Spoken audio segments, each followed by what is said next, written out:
No, dal zase. Co to vyndal?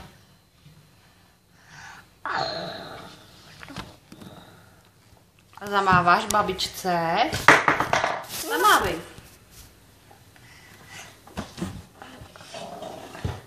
Pozor, ať ti to nespadne. Zamáváš babičce ještě a dědovi? Tak, a dáš jim pusinku? Dej pusinku. Teda. A ještě jednu dáme.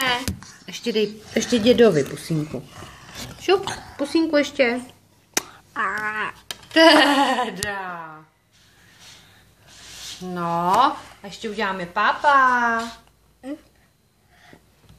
Tak.